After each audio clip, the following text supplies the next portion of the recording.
Dr. Andy Rosenbarger. I'm talking to you today about alternating current stimulation and how it could benefit retinal conditions like retinitis pigmentosa, rod cone dystrophy, cone rod dystrophy, and Usher syndrome. Now, we know that these conditions are most likely, if you followed my material, autoimmune. Okay, these are most cases autoimmune retinal conditions that the immune system is attacking the retina, and there are most likely antibodies similar to like arthritis or these types of situations. Or people who maybe have eczema, a psoriasis. These types of conditions are also autoimmune. So that's not so important. The cause isn't as important when we're talking about the ACS therapy. When we talk about using supplements in diet, nutrition, and lifestyle, that's where it becomes pretty important. The alternating current stimulation therapy is more designed to be a mechanical stimulation, which has a specific effect that we're going to talk about in a little while. But first, let's do a little bit review about these conditions. Again, specifically retinitis pigmentosa, rod cone dystrophy, cone rod dystrophy, and Usher syndrome. So all of these conditions have in common that we have night blindness. And again, let me back up for a minute. So before we get into the characteristics of these conditions, we want to talk about the genetics, right? So it's been said that these cases are genetics, RP, retinitis pigmentosa, Usher syndrome, that these are genetic progressive vision loss conditions. So I don't agree. I agree with that to a certain extent, and in some instances I don't. Why? Because there are some individuals who visited our clinic, quite a few actually, who there's no family history. And when they do gene testing, there's no gene that comes up. So I would say about half of my patients are first generation RPers or those with Ushers, and there's no family history. And if they can't find a gene sequence that specifically shows that this is a genetic condition, then it's likely and possible that there's no genetic component. So we know that some cases, without question, there is definitely a genetic component, but not all. So let's move on to the characteristics or the symptoms of these conditions: RP, Ushers, and rod cone dystrophy. So we know that we're dealing with initially night vision, right? Problems with night vision, problems with peripheral vision as the condition develops.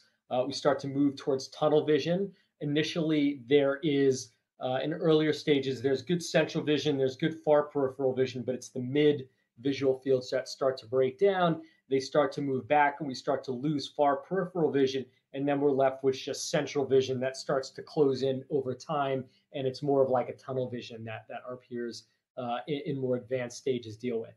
There's also problems with dark adaptation. So that means is when individuals with RP, Ushers, and rod cone dystrophy go from outside to inside, it takes their eyes a while to adapt.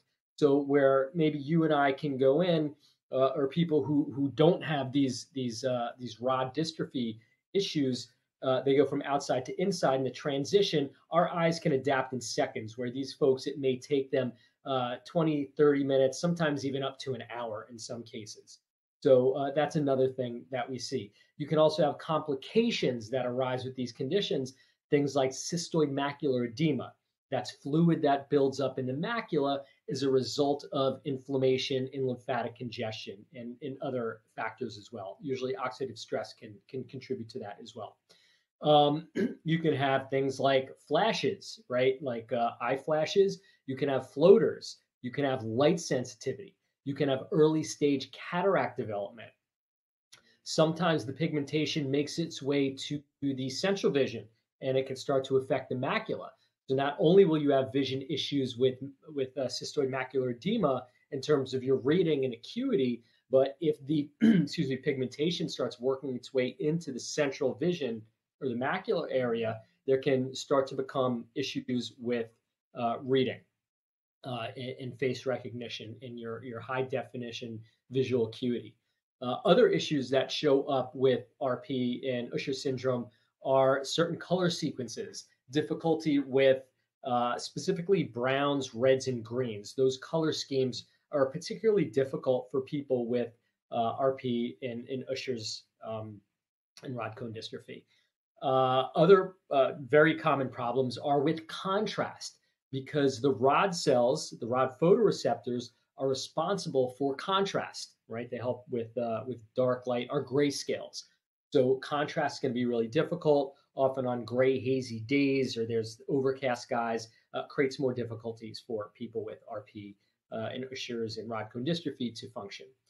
So we understand that that's it. We also know that there's no conventional biomedical treatment for RP, Usher's, and rod cone dystrophy. Of course, there have been research with stem cells. There's been research with gene therapy. They're not quite there yet. Certainly, biotechnology is coming on strong with some solutions. So right now, it's pretty much low vision, functional medicine, acupuncture, Chinese medicine, even Ayurvedic medicine. This is the best that's available right now for people dealing with these conditions. So one of the things we talk about, of course, is alternating current stimulation. And what is alternating current stimulation? Glad you asked. So the reason that we created alternating current stimulation, I'm going to talk about why I created alternating current stimulation before we get into what it is.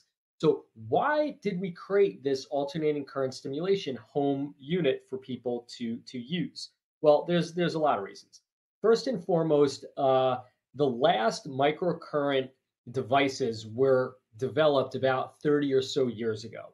So although they were pretty effective, in my experience, my clinical experience, I guess I would see probably about a 50% efficacy in those. So was it enough for me to recommend it to all my patients? My clinical marker,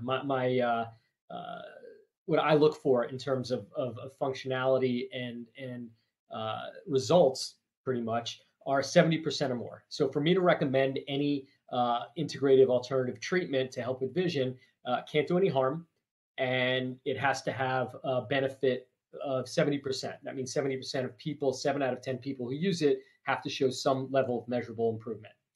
So that is where we're looking at. We want to show something that had at least a 70% clinical efficacy.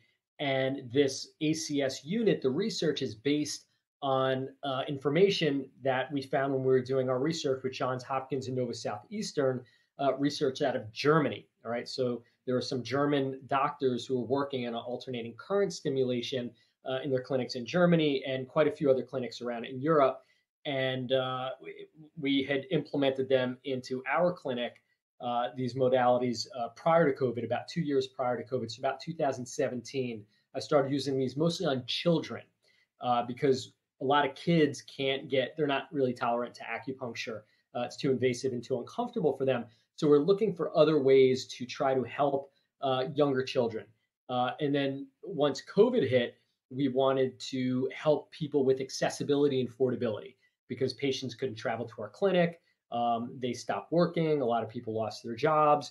So accessibility and affordability really became a factor for a lot of people. So I wanted to design something that worked, again, had 70% or better success rate, that was safe and effective for people to be able to use at home.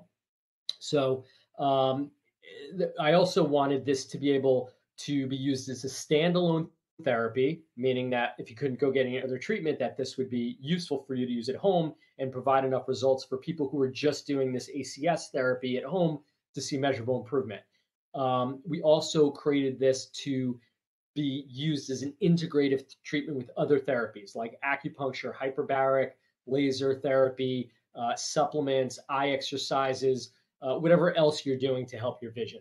So we know it's safe and effective, and it's a proven treatment. There is enormous amount of research. If you guys want to do your own research, you can go online, either PubMed or Google Scholar. If you type in alternating current stimulation, ophthalmology, eye diseases, retinal issues, optic nerve issues, you're going to find a lot of research. And again, most of that research is coming out of Europe and specifically Germany.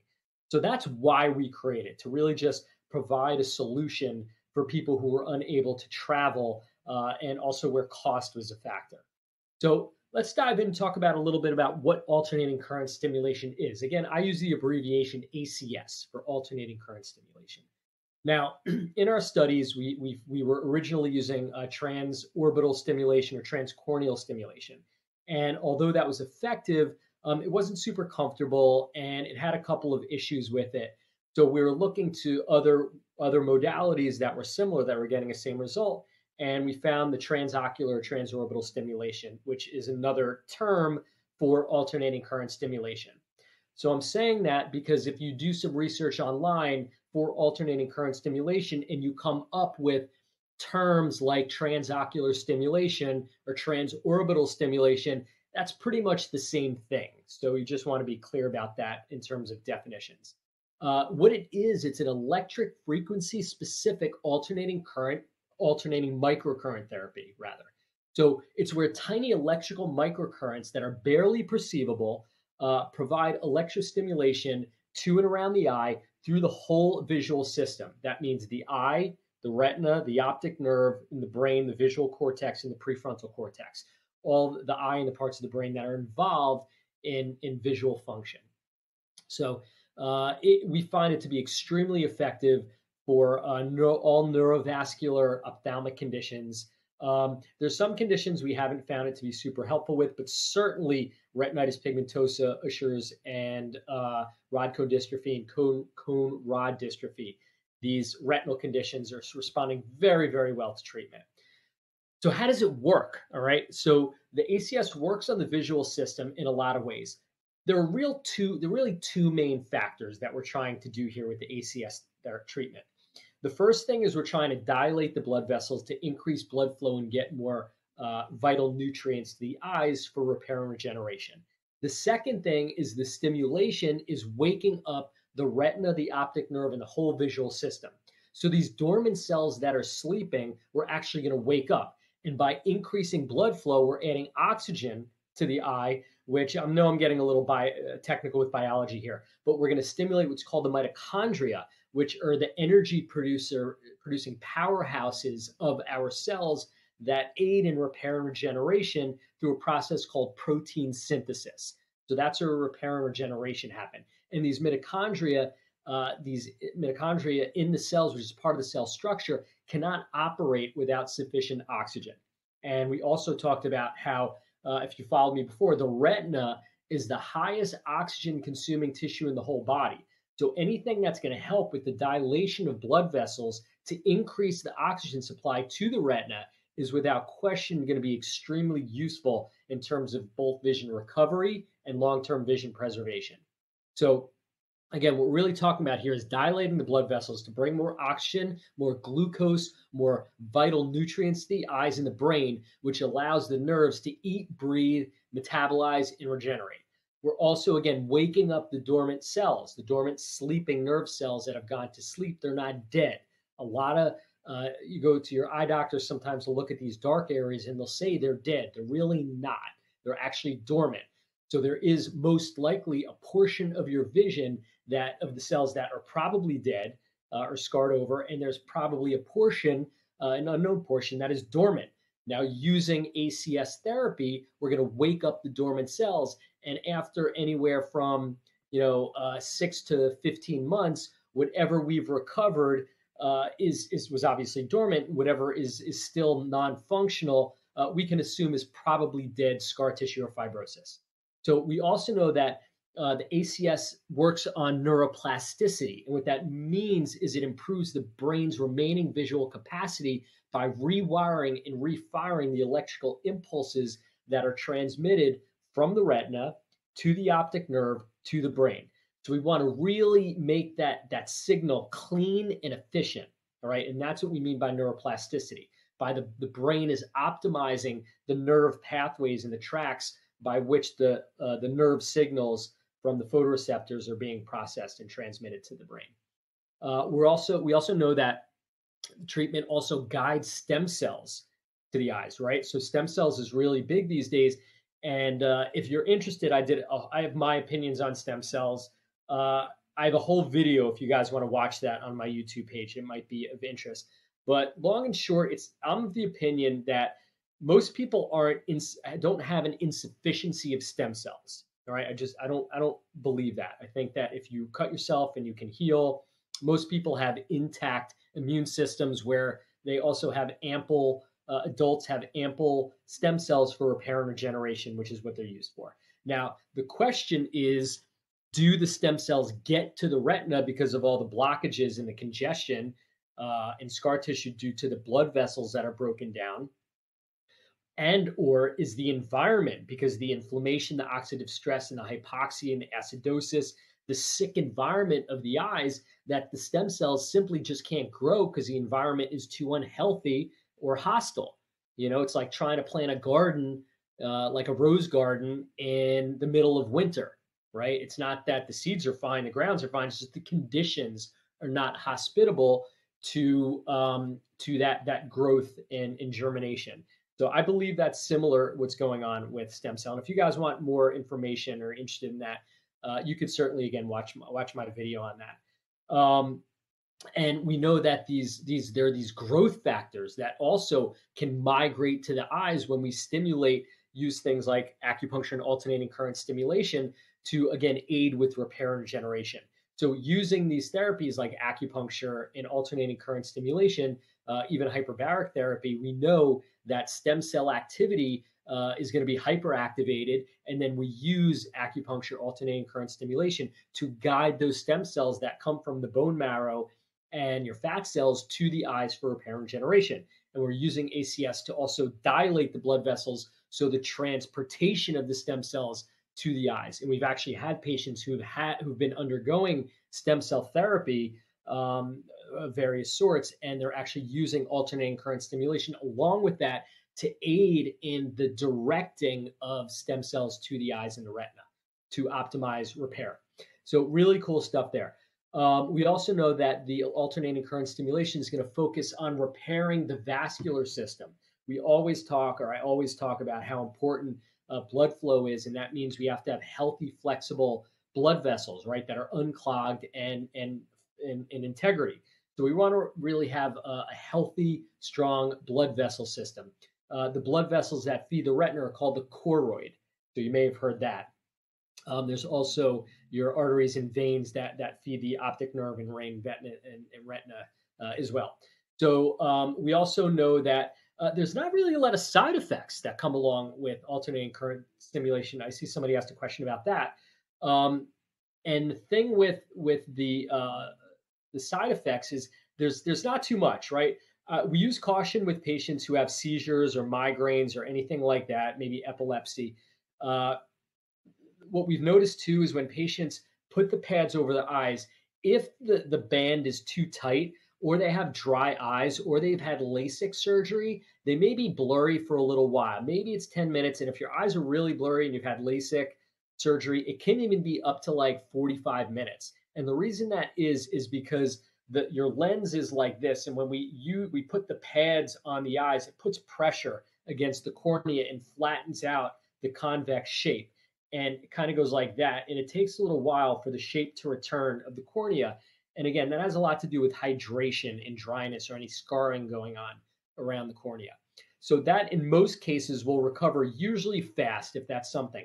If that's an issue for you or somebody's dealing with that, what we usually do is we have them just use like a scarf or a handkerchief and use a looser pressure on the pads over the eyes, so it's not there. If it's an ongoing issue for people, then we'll instruct you to maybe change the placement of the pads. Maybe not directly over the eyes, but we'll look at maybe the temples, the forehead, the occipital area as well. So there's ways to tweak that. But other than that, there's really no side effects and there's no contraindications other than, severe migraines, uncontrolled epilepsy or seizure disorders or something like that. So those are really the things that we're looking at. We've had a couple of cases where people just turned up the stimulation too high, and that affected it obviously caused like a headache because they just were too aggressive with treatment.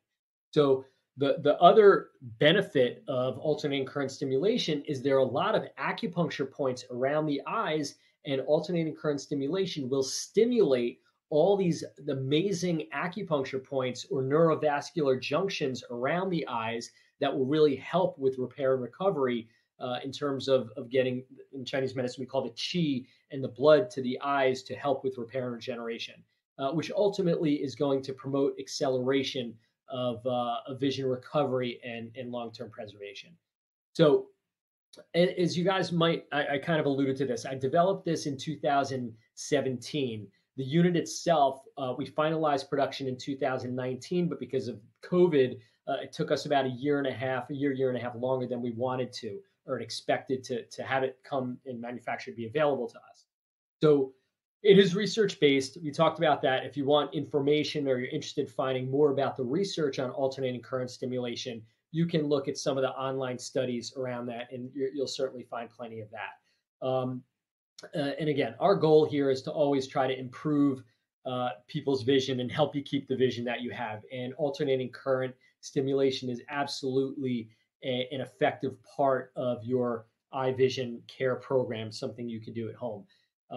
In the clinical studies that we did with these, we had patients, two groups. We had patients who've never had treatment before and patient who's had some form of treatment, either acupuncture, hyperbaric, microcurrent stimulation, or something. So 90% of the patients showed objective measurable improvements. And what that looked like is patients came to our clinic and they did vision testing. Then we sent them home with the ACS 3000, and then they came back for vision testing. We actually measured their improvement in addition to asking them if they had noticed some subjective improvements as well. So 70 to 80% of our patients saw subjective improvements or had indicated that, and 90% showed measurable improvements. Those measurable improvements include visual acuity, visual fields, OCT test, color vision, contrast, so on and so forth. So that it was fantastic. It was actually, I did not expect to see that level of improvement, so I was very excited. So this again can be a standalone therapy, but if you're using it as a standalone therapy, I still encourage you to implement lifestyle factors like cleaning up your diet a little bit, maybe getting food allergy testing, getting trans fats out of your diet, watching things like alcohol, stimulants, nicotine, the energy drinks, things like these that are going to be very pro-inflammatory and dehydrating and overstimulating to the body. So we want to use that. Also, things like supplements, specific supplements like we recommend at Eye Health Institute, or maybe you're taking some your own. So we do recommend that. And we also recommend that those who want to use it as part of an integrative modality for if they're doing other therapies, for example, acupuncture, vision therapy, lymphatic drainage, hyperbaric, laser therapy, so on and so forth. Any of these other modalities that can be really, really successful, again, for helping people who are trying to recover vision and preserve their vision long term. So the best clinical outcomes for sure, even if you are getting some treatment. Again, there's really no treatment right now for these conditions, including Stargardt's RP, rod cone dystrophy, and cone rod dystrophy. But even when there is, we're definitely going to recommend that people still continue to use this for their overall eye health until there's some, radical, groundbreaking improvement or discoveries that they find with this. So we do recommend supplements. We do recommend things like ophthalmic acupuncture. We do recommend Chinese herbs for a lot of cases, daily meditation, eye qigong, physical exercise, stress management, keep your body hydrated.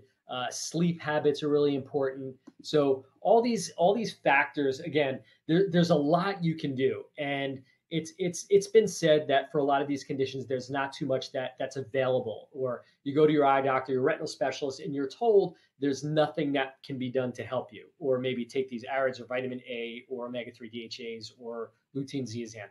And we know that's simply not true. So there is a lot available to you. Alternating current stimulation is a viable treatment option, especially when you add them to and combine them with some other treatment modalities.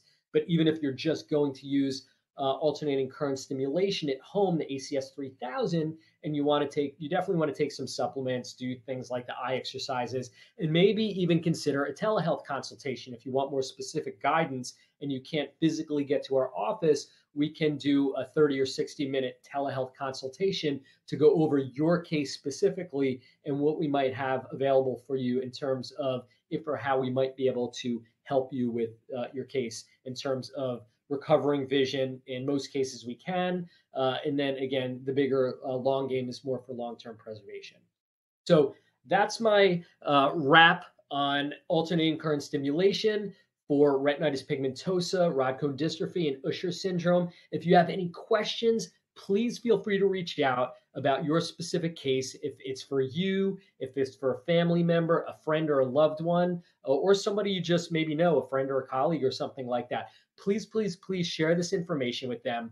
Most people, again, are told there's nothing available to them. And having done this for 25 years and treating over 10,000 patients from over 50 different countries, I can say with absolute certainty there's a lot that can be done.